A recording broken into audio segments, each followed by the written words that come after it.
Number देखिए यहाँ पर, पहले नंबर के देखिए यहाँ पर आपको जवाब देना है। यहाँ पे राइट आंसर आपका क्या होगा? पूछा गया है के वह टूटी सी छानी हटी, कहे कंचन के अवधाम सुहावत में कौन सा अलंकार होगा? चलिए क्वेश्चन नंबर देखिए यहाँ पर बताना है, के वह टूटी सी छानी हती, कहा कंचन के अवधाम सुहावत। इसमें दोस्तों क्या है, इसमें आपका उपमा अलंकार है। जहां उपमेय और उपमान के बीच समानता दिखाया जाता है वहां पे आपका उपमा अलंकार होता है। यहां पर आंसर बिल्कुल सही है। द्वारिका जाने से पूर्व उनकी टूटी फूटी झोपड़ी थी, आज उनके सोने के महल हैं, इसका मतलब यही है। और यहाँ पर जो आंसर होगा उपमा अलंकार। हाँ, नमस्ते सभी को, नमस्ते सभी को, जय हिंद सभी को, वंदे मातरम, है ना। बिल्कुल देखिए यहाँ पर राइट आंसर दिया गया है, बहुत बढ़िया, बिल्कुल सही है। और यहाँ पर देखिए सेकंड नंबर आपकी स्क्रीन पे पूछा गया, हल्दी का तत्सम रूप क्या होगा? हल्दी का तत्सम दोस्तों हरिद्रा होता है। हरिद्रा देखिए कहाँ पे है, ऑप्शन नंबर बी को है, लगा दीजिए, बिल्कुल सही जवाब है। राम हंसता है, अब देखिए हंसना आपका है क्या? हंसना तो आपकी क्रिया है ना।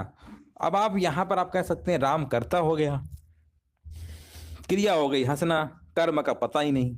जब कर्म ना पता हो, मतलब कर्म नहीं होता, तो उसको हम क्या बोलते हैं? उसे हम बोलते हैं अकर्मक क्रिया। जिसमें कर्म ना हो, सिर्फ कर्ता क्रिया होता है, वहां होता है अकर्मक। जहां कर्ता क्रिया कर्म तीनों होते हैं वहां होता है सकर्मक। उम्मीद है क्लियर हो गया होगा, है ना। बिल्कुल सही है, आगे बढ़ेंगे। यहाँ पर आपको बताना है, अगला प्रश्न आपको बताना है। प्रश्न बताइए, आंसर दीजिए सभी लोग। यहाँ पर क्या होगा? चलिए सभी लोग यहाँ पर कमेंट करिए। प्रश्न पूछा गया है, पुरुषवाचक सर्वनाम के कितने भेद होते हैं? पुरुषवाचक सर्वनाम के आपके जो भेद होते हैं ना, कितने होते हैं आपको बताना है। क्वेश्चन नंबर 4 नंबर का यहाँ पर बता रहे हैं। हाँ, सर्वनाम तो आपके 6 होते हैं, बात सही है, लेकिन पुरुषवाचक के आपके 3 ही हैं, है ना। उत्तम पुरुष, मध्यम पुरुष और अन्य पुरुष। आंसर लगा दीजिए, ऑप्शन नंबर पहला वाला। यहाँ पर अगला प्रश्न पूछा गया है, विशेषण के मुख्यतः कितने भेद होते हैं? संज्ञा या सर्वनाम की विशेषता बताने वाले शब्दों को विशेषण कहते हैं। विशेषण के 4 भेद होते हैं, गुणवाचक, परिमाणवाचक, संख्यावाचक और संकेतवाचक। संख्यावाचक, संकेतवाचक, गुणवाचक, परिमाणवाचक, कितने हो गए? 4। आंसर लगाइए विकल्प नंबर बी। 5 नंबर का बी जिनका भी आ रहा है बिल्कुल सही जवाब दे रहे हैं। अगला प्रश्न बताइए, इनमें से कौन सा शब्द जो है आपका विशेषण नहीं है? 6 नंबर। अब यहाँ पर जो आपका लिखा हुआ है, पथरीला है, नमक, नमकीन, नमकीन, नमकीन तो होगा, बर्फीला भी है ना, बर्फीला भी है, इसलिए यहाँ पर आंसर क्या लगाएंगे? नमक। नमक नहीं होगा, नमक होगा, ठीक है ना। ऑप्शन नंबर यहाँ पे डी होगा। नहीं, इसमें सही है, विशेषण के मुख्यता पूछा है ना, आपके 4 ही भेद होते हैं, सही है वो। आगे बढ़ेंगे। अगला प्रश्न देखिए, यहाँ पर आपको बताना है क्वेश्चन नंबर 7, किसी कार्य को करने या होने का बोध कराने वाले शब्द क्या कहलाते हैं? उन्हें हम क्या कहते हैं? उन्हें हम कहते हैं, क्या कहते हैं? क्रिया। बहुत बढ़िया, बिल्कुल सही है, क्रिया कहते हैं, क्रिया, क्रिया, क्रिया, क्रिया, है ना, बिल्कुल सही है। 7 का सी। अगला प्रश्न बताइए, निम्न में से क्या काल कहलाता है? काल कहलाता है क्रिया के जिस रूप से उसके घटित होने के समय का बोध होता है ना, उसे हम काल कहते हैं, काल। ऑप्शन नंबर पहला। अगला प्रश्न बताइए, मेवाती किस वर्ग की बोली है? मेवाती जो है आपकी यहाँ पर किस आपकी है बोली, आपको 9 नंबर बताना है। मेवाती राजस्थानी वर्ग की बोली है। यहाँ पर आंसर होगा आपका, यहाँ पर मेवाती जो है उत्तर पूर्वी राजस्थानी। आंसर लगा दीजिए, विकल्प नंबर बी आपका हो जाएगा। अगला प्रश्न है, विशेषण किस शब्द की विशेषता बताता है? संज्ञा सर्वनाम की विशेषता बताने वाले शब्दों को विशेषण कहते हैं। जिसकी विशेषता बताई जाती है उसे हम विशेष कहते हैं। यहाँ पर आंसर लगा दीजिए, संज्ञा। अगला प्रश्न आपको बताना है, कर्म के आधार पर क्रिया के कितने भेद होते हैं? कर्म के आधार पर क्रिया के 2 ही भेद होते हैं, एक होता है अकर्मक, एक होता है सकर्मक। सिंपल सा जवाब है ऑप्शन नंबर डी, अकर्मक और सकर्मक क्रिया के भेद जो होते हैं कर्म के आधार पर 2 ही होते हैं। अगला प्रश्न बताइए, व्याकरण में काल का क्या अर्थ होता है? तो काल होता है समय। यह ताले की चाबी है, कौन सा कारक होगा? ताले की चाबी है। यहाँ पर आंसर आपका हो जाएगा, संप्रदान कारक कह रहे हैं। जिस शब्द से किसी के लिए कुछ करने का बोध होता है ना, ये ताले की चाबी है, संप्रदान कारक होगा, जो कि ऑप्शन नंबर आपका ए नंबर यहाँ पे दिया गया है। अगला प्रश्न बताइए, इनमें से कौन सा शब्द आपका पुल्लिंग है? देखिए पुल्लिंग शब्द आपको बताना है। 14 नंबर में जवाब यहाँ पर क्या होगा, और 14 नंबर में पुल्लिंग कह रहे हैं यहाँ पर संचालक होगा, जो कि ऑप्शन आपका बिल्कुल बिल्कुल करेक्ट आंसर आपका यहाँ पर हो जाएगा। देख लीजिए सभी का आ रहा है, तो बिल्कुल सही जवाब दे रहे हैं। 14 नंबर का डी नंबर देख लीजिए किनका किनका जवाब आ रहा है। आगे बढ़ा जाए, चलिए यहाँ पर बताइए। अगला प्रश्न है, देसिल बाना सब जन मिट्टा तय तैसन जपो अवहटा किसका प्रसिद्ध कथन है। ये किसका प्रसिद्ध कथन है आपको बताना है, और यहाँ पर आंसर आ चुका है, विद्यापति का प्रसिद्ध कथन है ना, बिल्कुल सही आंसर है ऑप्शन नंबर सी। अर्वाचीन का विलोम क्या होगा, चलिए बहुत बार आया है, अर्वाचीन का विलोम यहाँ पर क्या होगा। और 16 नंबर में अर्वाचीन का विलोम प्राचीन होता है, हमने कई बार कराया है। अगला प्रश्न बताइए। अगला प्रश्न आपके सामने है। प्रश्न पूछा गया है, कुंवर नारायण की किस कृति पर ब्याह सम्मान प्राप्त हुआ, है ना। उनके काव्य संग्रह है कोई दूसरा नहीं, कोई दूसरा नहीं, ठीक है ना। ऑप्शन नंबर लगा दीजिए यहाँ पर, ए नंबर यहाँ पे बिल्कुल करेक्ट आंसर आपका होगा। 1995 में आपका दिया गया था।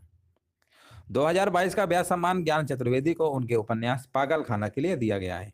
आगे बढ़ेंगे, यहाँ पर आपको बताना है इनमें से कौन शब्द आपका पुल्लिंग है। 18 नंबर, तो जो आभार शब्द लिखा है, आभार कैसा होता है, पुल्लिंग है। दया, भाषा और माया ये सब आपके स्त्रीलिंग शब्द हो जाएंगे, इसलिए आंसर आपको यहाँ पर 18 नंबर का जो आभार लिखा है ना, वो ऑप्शन आपको लगा देना है।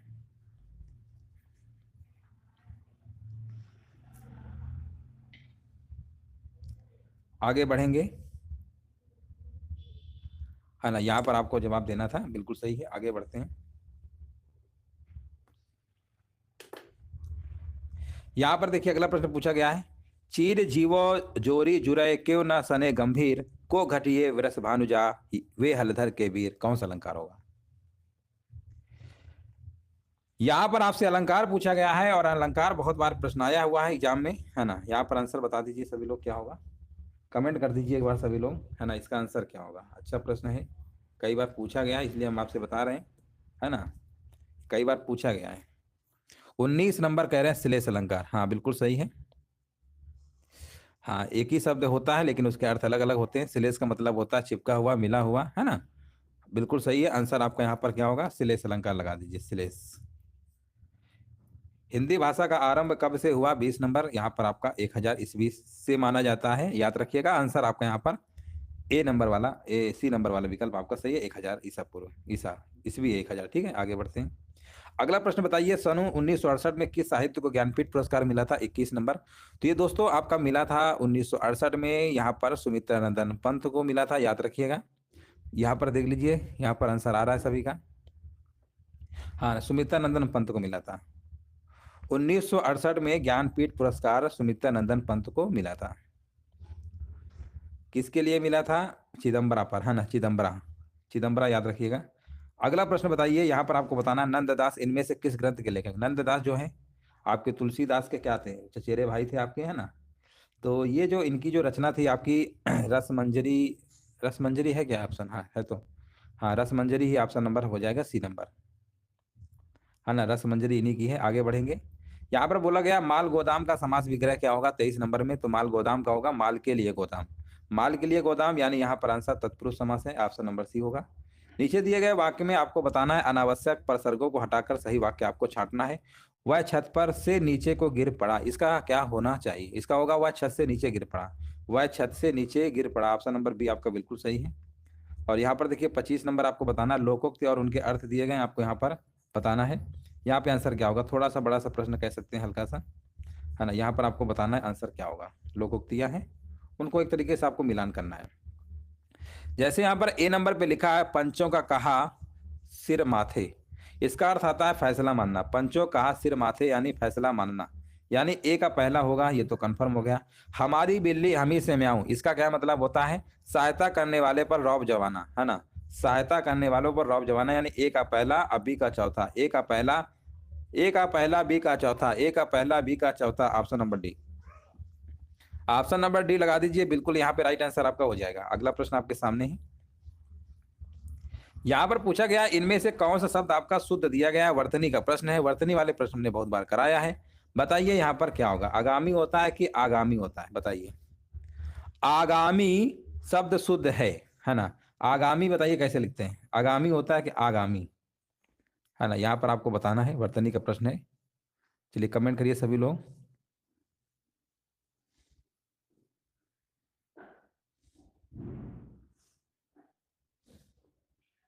चलिए कमेंट करते रहिए, कमेंट सब लोग कर नहीं रहे, क्या बात है। आगामी बिल्कुल सही है, आगामी बड़ा आ होता है, पहला ही विकल्प होगा 26 का ए। आगामी नहीं, आगामी होता है। आगे बढ़ेंगे, शिष्ट का विलोम क्या होता है। शिष्ट का विलोम क्या होता है यहाँ पर आपको बताना है, 27 नंबर, शिष्ट का आपका अशिष्ट हो जाएगा। अग्नि का विशेषण क्या होता है, अग्नि का विशेषण आग्नेय होता है। पंच परमेश्वर किस रचनाकार की प्रथम कहानी मानी जाती है, तो ये मानी जाती है आपके मुंशी प्रेमचंद जी की। देखिए पंच परमेश्वर जो है मुंशी प्रेमचंद की प्रथम कहानी मानी जाती है। पंच परमेश्वर सन 1916 में सरस्वती पत्रिका में आपकी प्रकाशित की गई थी। आरंभ में पहले क्या था, शुरुआती समय में इस कहानी का जो मूल नाम था पंचायत था, परंतु महावीर प्रसाद द्विवेदी ने इसका नाम बदलकर पंच परमेश्वर रख दिया था, और इसी नाम से सरस्वती पत्रिका में छपा भी था। ये आप सभी को पता होगा, पंच परमेश्वर। आगे बढ़ेंगे, जिसके पास कुछ नहीं होता है उसके लिए एक शब्द आप क्या बताएंगे, उसके लिए बताएंगे अकिंचन। यारा लावा किस वर्ग के हैं, अंतस्थ व्यंजन है, 4 अंतस्थ व्यंजन होते हैं यारा लावा। अगला प्रश्न बताइए, इनमें से कौन सा शब्द क्रिया विशेषण है, कौन सा क्रिया विशेषण है, 32 नंबर बताना है। और 32 नंबर का कहना है तेज, है ना, तेज बिल्कुल यहाँ पे आंसर आपका हो जाएगा, बिल्कुल सही है, क्रिया विशेषण है। यहाँ पर देखिए अगला टेस्ट आपका स्टार्ट हो गया, दूसरा। यहाँ पर आपको कमेंट करना है, निम्न वाक्यों में रिक्त स्थानों की यहाँ पर पूर्ति करना है। प्रश्न आपसे यहाँ पर पूछा गया है, आपको यहाँ पर जवाब देना है। पूछा गया है जीवन में होना अति आवश्यक है, यहाँ पर क्या होगा, यहाँ पर होगा जीवन में मधुरता होना। जीवन में मधुरता होना अति आवश्यक है, ऑप्शन नंबर बी लगा दीजिए। और अगला प्रश्न आपसे पूछा गया है, उल्टी गंगा बहाना, इसका क्या मतलब होता है। इसका मतलब यही होता है कि नियम के विरुद्ध काम करना, नियम के विरुद्ध काम करना।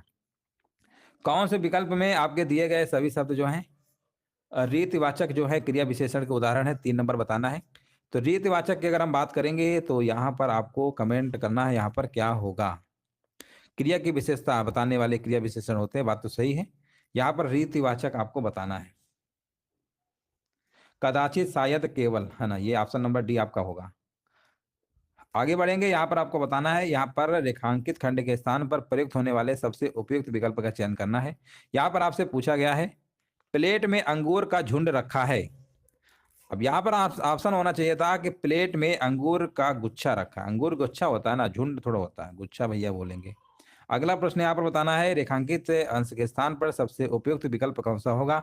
बात बात में इस तरह झगड़ना लड़ना ठीक नहीं है, यहाँ पर आंसर क्या होना चाहिए, और यहाँ पर होना चाहिए बात बात में इस तरह लड़ना झगड़ना ठीक नहीं है, लड़ना झगड़ना ठीक नहीं है, आंसर आपका होगा लड़ना झगड़ना ठीक नहीं है। और अगला प्रश्न है, नीचे दिए गए वाक्य में आपको सार्थक शब्द बताना है। संध्या और रात के बीच का समय क्या होता है। संध्या और रात के बीच का समय क्या होता है, यहाँ पर आपको कमेंट करना है। और यहाँ पर आपका दोस्तों होता है, संध्या और रात के बीच में गोधूली होता है ना। जब गाय चलती थी शाम को, मतलब शाम टाइम मान लो, दिन मतलब अंधेरा होने से पहले ही, तो जो धूल उड़ने लगते समझ जाते थे कि गोधुलूसी बोलते हैं, ऑप्शन नंबर सी। अगला प्रश्न यहाँ पर बताना है, मैंने गुलाब का पुष्प मंगाया था पर तुम कमल के ले आए। यहाँ पर क्या होना चाहिए, यहाँ पर होना चाहिए था, मैंने गुलाब का पुष्प मंगाया था पर तुम कमल के सुमन लेके आए, है ना। कमल के सुमन, सुमन मतलब फूली तो होता है ना, फूली तो होता है, पर्यायवाची है। आगे बढ़िए, 5 टन कोयले, इस वाक्य में रेखांकित शब्द के स्थान पर उचित शब्द यहाँ पर क्या होगा। 5 टन कोयले, है ना, तो यहाँ पर आपका होगा 5 टन कोयला। क्या होगा, 5 टन कोयला होगा, कोयला होगा, कोयला। क्रिया विशेषण के प्रकार और उनके उदाहरण का निम्न में से कौन सा युग्म आपका सही नहीं दिया गया है, आपको बताना है। तो यहाँ पर लिखा है परिमाणवाचक क्रिया विशेषण में सर्वत्र लिखा हुआ है ना, तो यहाँ पर जो आपका है पहला आपका नहीं होगा, क्योंकि परिमाणवाचक में आपका यहाँ पर सर्वत्र तो होगा ही नहीं। ये समयवाचक पीछे पीछे है, बेशक है, कहीं नहीं, ये तो चलो कहीं ना कहीं है। पहला आपको कहीं दिख रहा है, बताइए सर्वत्र कहाँ से परिमाणवाचक में आ जाएगा, ऑप्शन नंबर पहले ही था। आगे बढ़ेंगे, उपर्युक्त सार्थक शब्द बताना, यहाँ पर कौन सा है। बहती गंगा में हाथ धोना, इसका मतलब जानते हैं क्या होता है, अवसर का फायदा उठाना, अवसर का फायदा उठाना। यहाँ पर आपसे पूछा गया है, डैश डैश यहाँ पर उत्पादक और उपभोक्ता को संपर्क में लाता है ना। यहाँ पर इस स्थानों में आपको पूर्ति करना है 11 नंबर में, तो 11 नंबर का यहाँ पर होगा विज्ञापन, एडवर्टाइजमेंट जो होता है ना, यही आपका संपर्क लाता है। विकल्पों में दिए गए समानार्थी शब्दों में से लिए यहाँ पर सर्वोच्चित शब्द का प्रयोग करके रिक्त स्थानों की पूर्ति करना है। पांडुपुत्र अर्जुन, यहाँ पर डैश डैश निशानेबाज वीर था। 12 नंबर का क्या होगा, तो यहाँ पर आपका हो जाएगा अद्वितीय, उसके जैसा जो कोई दूसरा ना हो तो उसको हम अद्वितीय के नाम से जानते हैं।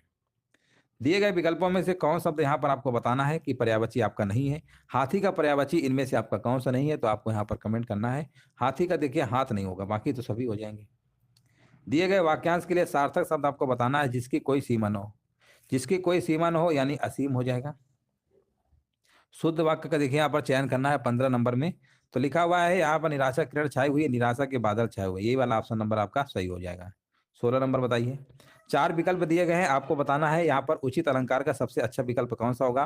तरन तनुजा तर तमाल तरवर बहुछाई, इसमें त वर्ण की आवृत्ति आपको बार बार देखने को मिल रही है, और जब एक ही वर्ण की आवृत्ति बार बार देखने को मिलती है तो वहां पे अनुप्रास अलंकार होता है। यहाँ पर अगला प्रश्न बताइए, एक छंद में कितने चरण होते हैं, तो एक छंद में 4 चरण होते हैं। अगला प्रश्न बताइए, लोग भूल गए हैं, यहाँ पर बताना है साहित्य अकादमी पुरस्कार पाने वाले आपके कवि कौन है ना। 18 नंबर बताना है। लोग भूल गए हैं, ये इसका आपको मिला है इस कविता संग्रह के लिए रघुवीर सहाय को। रघुवीर सहाय को मिला, याद रखिएगा कब मिला था, 1984 में साहित्य अकादमी पुरस्कार मिला था। 1984 में आपका यहाँ पर दिया गया था। अगला प्रश्न बताइए, चाबुक निबंध संग्रह के रचनाकार कौन है। चाबुक के आपके भैया हैं सूर्यकांत त्रिपाठी निराला, ऑप्शन नंबर लगा दीजिए यहाँ पर सी नंबर। अगला प्रश्न है, किसी के द्वारा कहे गए वचन को ज्यों का त्यों लिखने के लिए कौन चिन्ह का प्रयोग किया जाता है।